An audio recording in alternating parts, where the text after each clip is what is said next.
కృష్ణా జిల్లా అవనిగడ్డ నియోజకవర్గంలో డీఎస్సీ అభ్యర్థులు రోడ్డెక్కారు. ఇక వందల మంది డీఎస్సీ అభ్యర్థులు ఆందోళనకు దిగారు. ఇక రోడ్డుపై బైఠాయించి మినీ డీఎస్సీ వద్దు, మెగా డీఎస్సీ కావాలని డిమాండ్ చేశారు. మరోవైపు నిరసనకారులు అడ్డుకునేందుకు పోలీసులు భారీగా మోహరించారు. ఇక ఆందోళనకారులకు టీడీపీ జిల్లా ఉపాధ్యక్షులు మంటలి వెంకట్రాం, తెలుగు యువత జిల్లా అధ్యక్షులు దండముడి చౌదరి, జనసేన నాయకులు గుడివాక శేషబాబు మద్దతు తెలిపారు.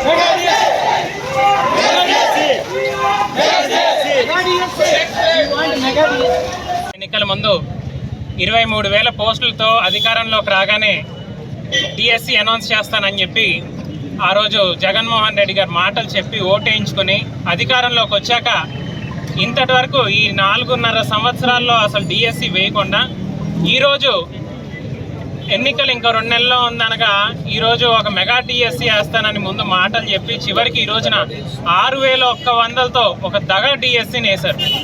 ఒక 6 జిల్లాలకైతే ఇంతవరకు ఒక ఎస్జిటి పోస్ట్ కూడా లేకుండా 6 జిల్లాలు ఉన్నాయి. అంటే ఏ విధంగా గతంలో మాటలు చెప్పి అధికారంలోకి వచ్చిన జగన్మోహన్ రెడ్డి ఈరోజు అధికారంలోకి వచ్చాక కేవలం నేను డిఎస్సి వేశాను, ఒక మెగా డిఎస్సి అనే పైకి మాటల్లో తప్ప ఈరోజు వాస్తవానికి ఆ రోజు కనీసం 23,000 అన్నారు.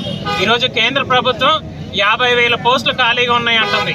50,000 కాకపోయినా ఆ 23,000-25,000 ఏదైతే ఉందో ఆ 25,000 అయినా ఇవ్వాలని చెప్పి ఈరోజు అందరూ కూడా కోరుకుంటున్నారు. గత 4.5 సంవత్సరాలకు వేయకుండా ఈరోజు అవనిగడ్డ డిఎస్సికి హబ్. డిఎస్సి అనగానే గుర్తొచ్చేది అవనిగడ్డ. ఈ అవనిగడ్డలో 4-5 సంవత్సరాలుగా ఈరోజు విద్యార్థులు ఎప్పుడు డిఎస్సి పడుతుందా అని చెప్పి ఎదురు చూస్తూ వెయిట్ చేస్తూ ఉన్నారు. వారు కుటుంబాలకి దూరంగా ఉండి అన్ని పండగలకి అన్నిటికీ కూడా దూరంగా ఉండి ఈరోజు ఇక్కడ నిరసిస్తున్నారు. వారి యొక్క కష్టాలు ఈరోజు పొద్దున్నుంచి కూడా వారు వివరించడం జరిగింది. తప్పకుండా ఈరోజు తెలుగుదేశం జనసేన వారి వెనక ఉంటుంది. రేపు రాబోయే రోజుల్లో తెలుగుదేశం జనసేన ప్రభుత్వం వస్తుంది. ఈ 2 నెలల్లో కానీ జగన్మోహన్ రెడ్డి గారు వేయకపోతే తప్పకుండా రేపు అండగా ఉంటామని వాళ్ళు చెప్పడం జరిగింది. ఇప్పటికైనా జగన్మోహన్ రెడ్డి గారు కళ్ళు తెరుచుకొని రేపు రాబోయే ఈ 1-2 వారాల్లో మళ్ళీ నోటిఫికేషన్ మార్చి ఈరోజు మెగా డిఎస్సి 25,000 భర్తీలతో వేయాలని చెప్పి మేము డిమాండ్ చేస్తాం.